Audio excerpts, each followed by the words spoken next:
இந்தாப்பா, இத வச்சிக்கோ. கல்யாண செலவெல்லாம் பாருங்க. இன்னும் வேணும்னா வந்து கேளுங்க. சரி ஐயா. இந்தாம்மா, இந்த அட்டிகைய வரப்போற மருமகளுக்கு கொடுத்துருங்க.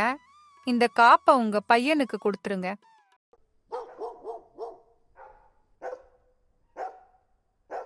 நம்ம கிட்ட எல்லா செல்வமும் இருந்து என்ன பிரயோஜனம்? ஒரு குழந்தை இல்லாம மனசு வெறிச்சோடி போயிருது. ஆமாம் பார்வதி, இதுக்காக சிவபெருமான் கிட்ட மனசார பிரார்த்தனை பண்ணிக்கிட்டு தான் இருக்கேன். அடுத்த வருஷம் குழந்தை பிறந்ததுன்னா ஒரு வண்டி நிறைய வாழைப்பழங்களை அவர் கோயிலுக்கு காணிக்கையா கொடுக்கலான்னு வேண்டிக்கிட்டு இருக்க. சில நாட்களில் பார்வதி கர்ப்பமாக.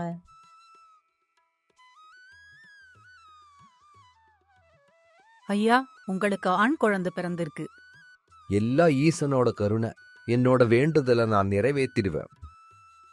மருது, இந்த வாழைப்பழங்களை எந்த குறையும் இல்லாம கோவில்ல எடுத்துன்னு போய் கொடுத்துட்டு வாப்பா. சரி ஐயா.